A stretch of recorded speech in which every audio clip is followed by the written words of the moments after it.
Good morning ছাত্ৰ ছাত্ৰীসকল। তো এইবাৰ তোমালোকলৈ মই পিছৰ অনুকৰণী 1.4 তাৰ কিছু পঢ়া শিকাম বুলি আগবাঢ়িলোঁ। সেইটো তাৰ কিছু কুৱেশ্যন চলিউশ্যন কৰিম বুলি আগবাঢ়িলোঁ। তো 1.4 যিটো আছে তাৰ সামঞ্জস্য তাৰ সম্পৰ্ক তোমালোকৰ ক্লাছ 9ৰ এটা অধ্যায় আছে 1.3 এটা প্ৰথম অধ্যায় যিটো অনুকৰণী 1.3 তাৰ লগত তোমালোকৰ মিল আছে। গতিকে এই কুৱেশ্যনৰ এনচাৰটো ভালকৈ বুজি পোৱাৰ কাৰণে তোমালোকৰ মই ইয়াতে লিখি দিছোঁ ক্লাছ 9ৰ ময়ে কৰা ক্লাছ 9ৰ পাৰ্ট নাম্বাৰ 6, 7 বা 8 এই তিনিটা ক্লাছৰ ভিতৰত কোনোবা এটা ক্লাছত হয়তো সেই অংকটো কৰা আছে। অংকটো হ'ল তোমালোকৰ অংকটো হ'ল অনুশীলনী যিটো আছে এক্সাৰচাইজ 1.3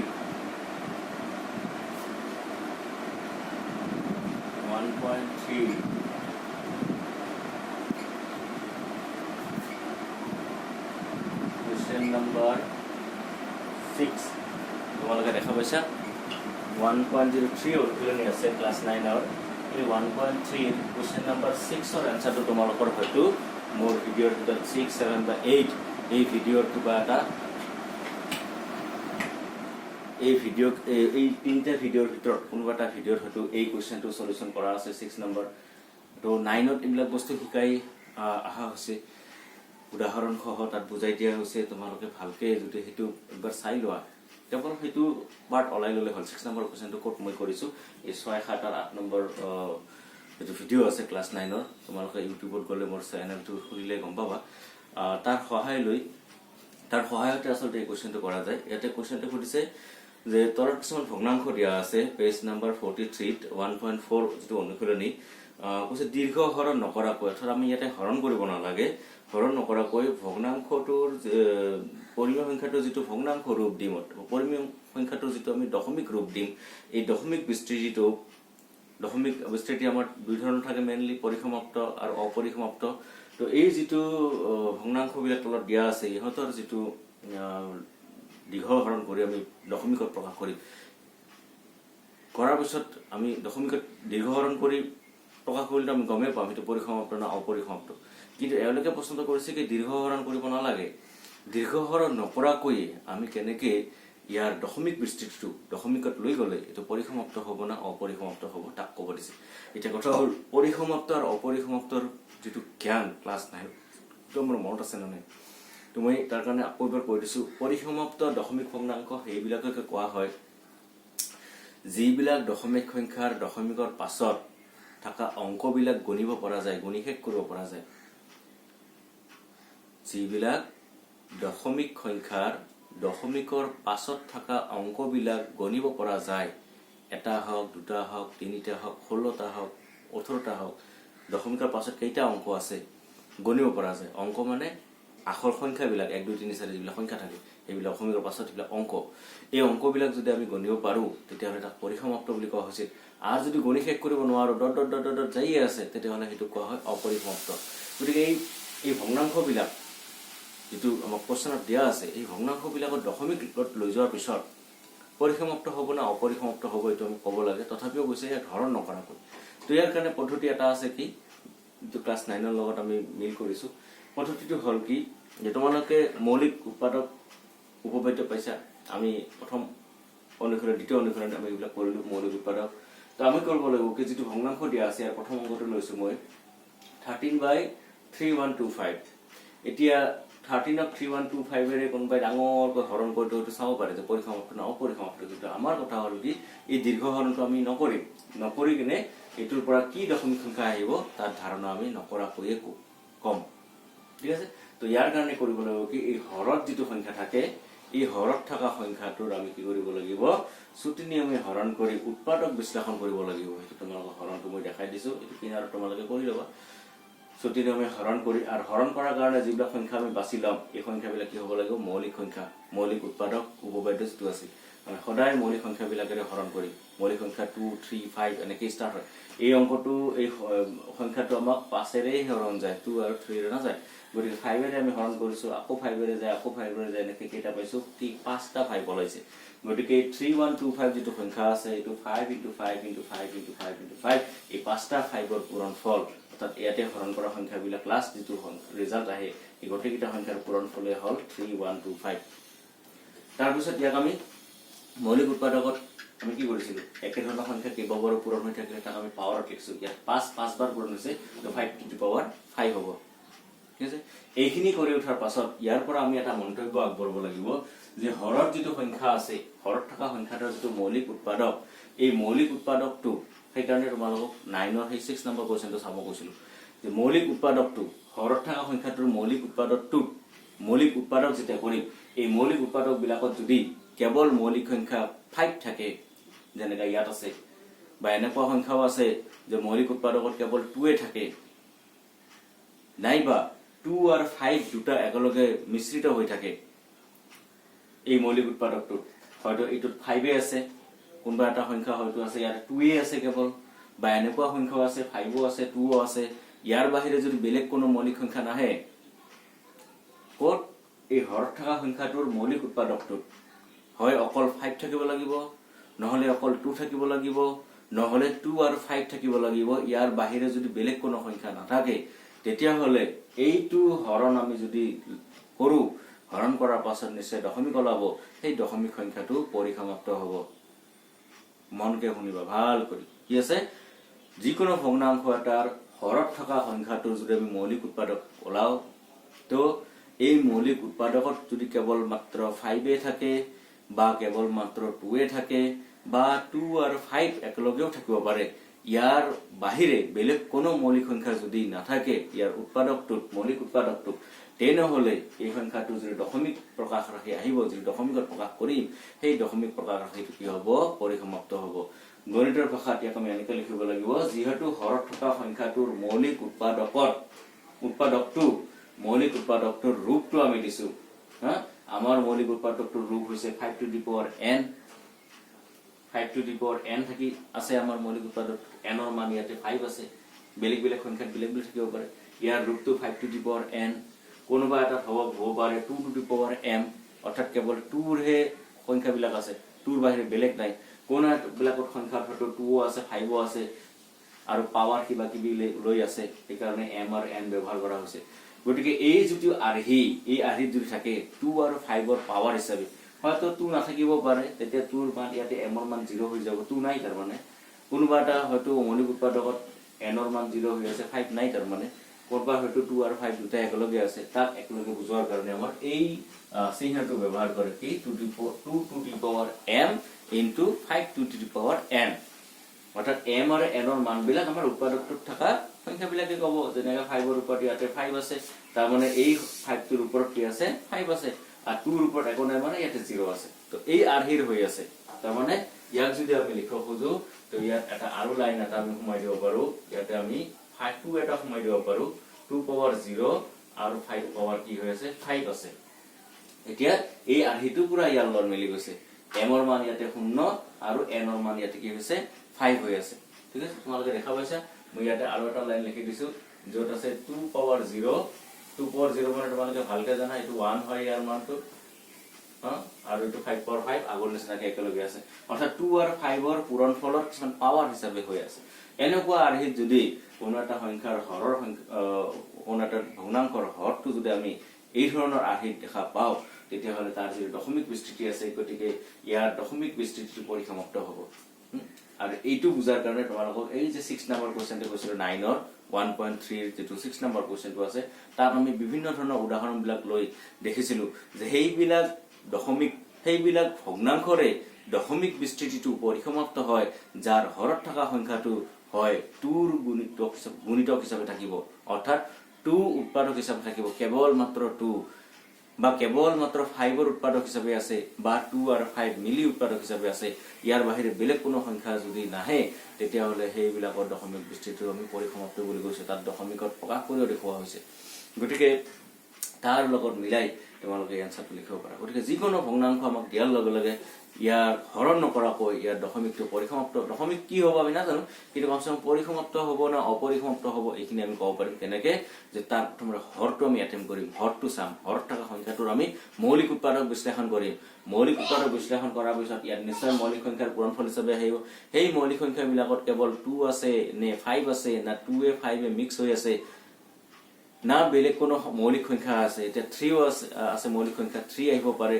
7 আহিব পাৰে 11 এটা মৌলিক সংখ্যা সেইবিলাকো আহিব পাৰে যদি 2 আৰু 5 ৰ বাহিৰে বেলেগ আহি যায় তেতিয়াহ'লে তাৰ যেটো দশমিক বিস্তৃতি আহিব এটো পৰিসমাপ্ত নহব অৰ্থাৎ অপৰিসমাপ্ত হ'ব আৰু কেৱল যদি 2 আৰু 5 এ থাকে বা কেৱল যদি 5 থাকে বা কেৱল যদি 2 থাকে তেতিয়াহ'লে সেইবিলাকৰ দশমিক বিস্তৃতি কি হ'ব পৰিসমাপ্ত হ'ব ঠিক আছে মই আৰু এটা উদাহৰণ তোমালোকক কৈ দি আছো এটুটো কেৱল আমি 5 এ পালো আৰু এটা উদাহৰণ কৰি দি আছো যত আমি কেৱল 2 পাম আৰু এটা উদাহৰণ কৈ দিম যত আমি 2 আৰু 5 মিক্স হৈ পাম ঠিক আছে তো ছাত্ৰছাত্ৰীসকল চোৱা মই এতিয়া 2 নম্বৰ উদাহৰণটো লৈছো অনুশীলনীৰ পৰা 1 আৰু 2 1 নম্বৰটো কৰাই দিলো তাত আমি কেৱল মৌলিক উৎপাদকত কেৱল 5 এ পাইছো এটা 2 নম্বৰ গৈছে 17/8 ইয়াকো হৰণ কৰিলে আমি তো দেখাই পাম কিন্তু হৰণ নকৰাকৈ আমাক ক'ব দিছে সেইকাৰণে কি কৰিম হৰত থকা সংখ্যা যেটো 8 আছে 8ৰ আমি উৎপাদক বিশ্লেষণ কৰিছো উৎপাদক বিশ্লেষণ কৰাৰ কাৰণে এনেকৈ সূত্ৰ নিয়মে আমি হৰণ কৰিছো হৰণ কৰা সংখ্যাবিলাক সদায় আমি মৌলিক সংখ্যা লওঁ এইটো 8 আছে 2 ৰে হৰণ যায় কাৰণ 2 ৰে চাইছো 2 আমাৰ 3 বাৰ ওলাইছে গতিকে 8 = 2 * 2 * 2 ইয়াক যদি পাৱাৰ লওঁ 2 পাৱাৰ 3 তিনিটা 2 আছে আকৌ যদি ইয়াৰ সেই আৰহিটো 2 পাৱাৰ m 5 পাৱাৰ n আৰহি দেখাব লাগে তো ইয়াতে 2 পাৱাৰ 3 আছে 5 নাই 5 পাৱাৰ আমি কি দিছো 0 দিছো গতিকে এই আৰহিটো আহি এইটোৰ বাহিৰে গতিকে এইটো যেটো আমাৰ উদাহৰণ আগৰটোত কেৱল আমি পূৰণফল হিচাপে 5 এ পাইছিলো 5 এ পাইছিলো এইটো এটা উদাহৰণ আছে যে পূৰণফল হিচাপে মাত্ৰ 2 এ আছে গতিকে ইয়াত বেলেগ আৰু কোনো মৌলিক সংখ্যা নাই থাকিলে 5 আহিলেও কোনো কথা নাছিল কিন্তু 2 এ আছে যেহেতু তথাপিও আমি 5 ত প্ৰকাশ কৰিছো 5 পাৱাৰ 0 5 পাৱাৰ 0 দিয়া মানে 5 নাই তাৰ মানে ইয়াৰ ভ্যালু কি হ'ব 1 হ'ব তো আলটিমেটলি আমি কি থাকিব 2 পাৱাৰ 3 এ থাকিব কিন্তু আৰহিটো দেখাত ইয়াত এই ধৰণৰ অৰ্থাৎ 2 পাৱাৰ m 5 পাৱাৰ n আৰহি এনেকুৱা হোৱাৰ কাৰণে ইয়াৰ দশমিক বিস্তৃতিটো কি হ'ব পৰিসমাপ্ত হ'ব কথাটো বুজা গৈছে তো আগৰ কোৱেশ্চনটোত পালো কেৱল ইয়াতে 5 এ আছিল তথাপিও ইয়াৰ দশমিক বিস্তৃতি পৰিসমাপ্ত এতিয়া এইটো অংকত পালো কেৱল 2 এ আছে তথাপিও ইয়াৰ দশমিক বিস্তৃতি কি পৰিসমাপ্ত এতিয়া আমি আৰু এটা অংক কৰিম যত আমি 2 আৰু 5 মিক্স হৈ পাম ঠিক আছে ইয়াৰ বাহিৰে যদি বেলেগ কোনো সংখ্যা আহে 2 আৰু 5 ৰ বাহিৰে তেতিয়াহ'লে ইয়াৰ দশমিক বিস্তৃতি কি হ'ব পৰিসমাপ্ত নহ'ব দেখা এতিয়া তোমালোকৰ একেলগে থকা উদাহৰণ নম্বৰ মানে অনুশীলন থকা 1 ৰ আমি 3 নম্বৰ কোৱেশ্চনটো কৰিব লৈছো ইয়াত চোৱা দুটো ভগ্নাংশ দিয়া আছে আমাক 15/1600 ইয়াৰো আমাৰ হৰণ নকৰাকৈ দশমিক বিস্তৃতিৰ পৰিসমাপ্ত না অপৰিসমাপ্ত আমাক ক'ব লাগে তো আমি এটেম্প কৰিম কত হৰত থকা সংখ্যাটো 1600 মই ইয়াতে তোমালোকক মৌলিক উৎপাদক বিশ্লেষণটো কৰি দেখাইছো 1600 টো 2 ৰে হৰণ যায় 2 ৰে হৰণ যোৱাৰ পিছত 800 আকৌ 2 ৰে হৰণ যায় 400 আকৌ 2 ৰে হৰণ যায় 200 আকৌ 2 ৰে হৰণ যায় 100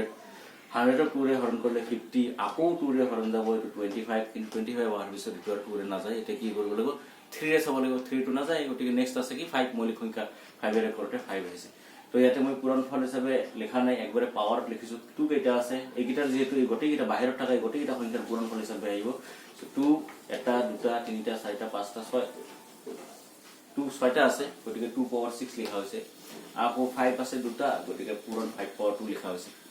ইয়াত দেখা যায় মৌলিক যেটো উৎপাদক বিশ্লেষণ আছে তাত কেৱল 2 আৰু 5 এ আছে আমাৰ এই হৰণটো দেখা যায় 2 আৰু 5 এ আছে মৌলিক সংখ্যা ইয়াৰ বাহিৰে বেলেগ কোনো মৌলিক সংখ্যা আহা নাই গতিকে এইটো এনেকুৱা এটা উদাহৰণ যে 2 আছে 5 আছে তেতিয়াহ'লে ইয়াৰো আকৃতি কি 2 পাৱাৰ m 5 পাৱাৰ n আহি হ'ল গতিকে ইয়াৰো যেটো দশমিক বিস্তৃতি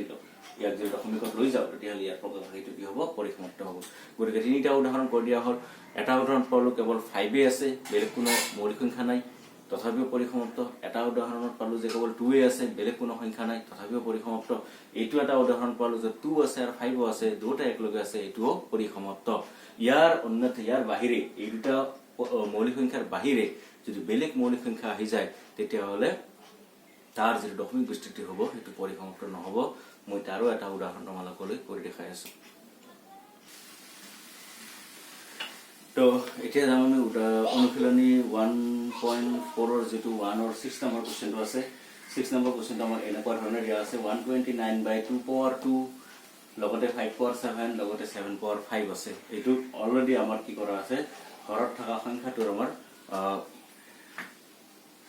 মৌলিক উৎপাদক বিশ্লেষণ কৰি থোৱাই আছে গতিকে ইয়াত আমাৰ সহজ হৈ গ'ল এটো আমি মৌলিক উৎপাদক বিশ্লেষণ কৰিবই নালাগে তো এই হৰ থকা সংখ্যাটো দেখা যায় 2 আছে ঠিকে আছে 5 আছে ঠিকে আছে কিন্তু ইয়াত আৰু কি এটা আছে আৰু এটা পৰিমেয় সংখ্যা 7 আছে এটো থাকিব নালাগিছিল এই 7 টো আহাৰ কাৰণে ইয়াৰ ৰূপটো 2 power m 5 power n এইটো আৰ হিট নহল এই আকৃতিত নহল কাৰণ ইয়াতে আৰু এটা মৌলিক সংখ্যা কি আছে 7 ও আহি গল যদি অকলে 7 ও থাকে তথাপিও নহয় 7 না থাকে যদি ইয়াতে 3 ও আহে তথাপিও এটো নহব কেৱল মাত্ৰ কি থাকিব লাগিব হয় 2 অকলে নহলে 5 অকলে নহলে 2 এ 5 এ একেলগে কিন্তু এই বেলেগ এটা সংখ্যা বেলেগ এটা মৌলিক সংখ্যা যদি ইয়াৰ লগত আহি যায় তেতিয়া হলে হেতু কি হ'ব আমাৰ ইয়াৰ দশমিক বিস্তৃতিটো পৰিসমাপ্ত নহব অৰ্থাৎ অপৰিসমাপ্ত হব এটুই আমি কব গৈছিল যে ইয়াত যেটো হৰত আছে ইয়াৰ মৌলিক উৎপাদক বিশ্লেষণ কৰাৰ পাছত 2 আছে 5 আছে ঠিকে আছে তাৰ বাহিৰেও বেলেগ এটা সংখ্যাও আছে ইয়াত 7 ৰ এটা উৎপাদক হৈ আছে গতিকে এটো আহিব নালাগিছিল এটো হলেই এটো পরিসমাপ্ত নহব গতিকে ইয়াৰ আধিটো দেখা গল 2 power m 5 power n আধি নহয় গতিকে ইয়াৰ যে দশমিক বিস্তৃতি আছে হেতু পরিসমাপ্ত নহব এই কি হ'ব অপরিসমাপ্ত হ'ব और बाकी क्वेश्चन बिलाक এনেকুৱা আছে কিছুমান এনেকুৱা क्वेश्चन আছে যেনে কান 10 নম্বৰ क्वेश्चन টো তোমালোকে চাবা এই 77/210 আছে মই তো অলপমান তোমালোক আভাস দিব খুজিছো যে 10 নম্বৰ ইয়াৰ 10 নম্বৰ क्वेश्चन আছে ইয়াৰ ভগ্নাংশটো দিয়া আছে 77/210 77/210 এইটো যেতিয়া আমি কৰিব যাম এটা ডাইৰেক্ট এইটো অ্যাটাক কৰলে এইটো অ্যাটাক কৰি যদি আমি আনসাৰটো কৰিব যাও তেতিয়া হলে আমাৰ হয়তো ভুল আহিব পাৰে আনসাৰটো আমি যেটো ধাৰণা লৈছো ধাৰণাটো ভুল আহিব পাৰে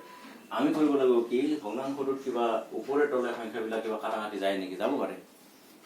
কাটাকাটি গলে হয়তো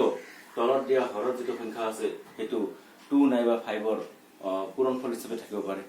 আৰু যদি আমি কাটাকাটিটো নকৰি আগবাঢ়ি যাও তেতিয়া হলে কি হ'ব পাৰে ইয়াত এনেকুৱা এটা 2 আৰু 5 ৰ বাহিৰেও বেলেগ এটা পৰিমেয় সংখ্যা আহি যাব আৰু যাৰ কাৰণে আমি আনসাৰটো দিম আমি ইয়াৰ নিচিনাকৈ এটো অপৰিসমাপ্ত